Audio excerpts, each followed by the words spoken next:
m'intéresse beaucoup aux petits espaces. Vous savez que Yves Klein, qui est un grand artiste, s'intéressait aux espaces infinis, au vide absolu. Moi, je m'intéresse aux petits vides relatifs, aux espaces que découvre l'œil, mais aussi que découvre la main.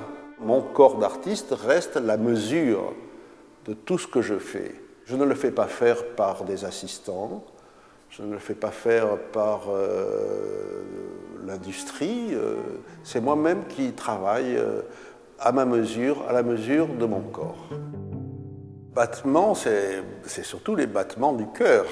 Hein, c'est ce mouvement de contraction, de dilatation du cœur. C'est le diastole, systole.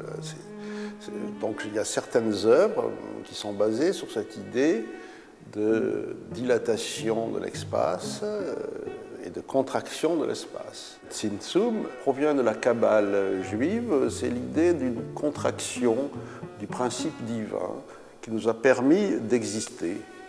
Si le principe divin ne s'était pas contracté, la création du monde n'aurait pas eu lieu.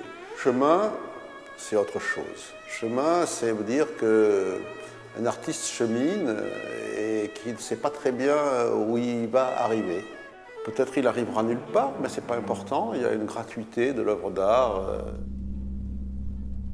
Donc là, par exemple, on se trouve devant deux pavois qui s'appellent nervures, parce que c'est l'envers d'un petit bouclier, et ce qui renforce le bouclier s'appelle des nervures. La nervure a à voir avec le dessin. Je m'intéressais aux nervures des feuilles. Une feuille crée son propre dessin. C'est cette relation dessin-couleur qui est extrêmement formelle, mais qui m'a intéressé dans cette situation-là. Le sacré est une chose assez insaisissable, mais c'est une question qui m'interroge.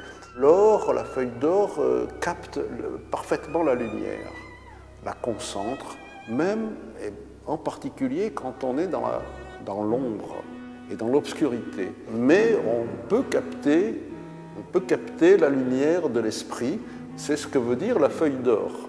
Donc j'ai essayé de montrer d'une manière très simple ce qu'était le reflet de la feuille d'or dans des œuvres que j'appelle icônes, qui sont abstraites, mais qui quand même essaient de rendre compte de cette réalité. Il faut accepter d'avoir des vides dans sa production. Je crois qu'il faut garder des clairières. Et dans ces clairières, peut-être on reçoit mieux la lumière, mieux le soleil.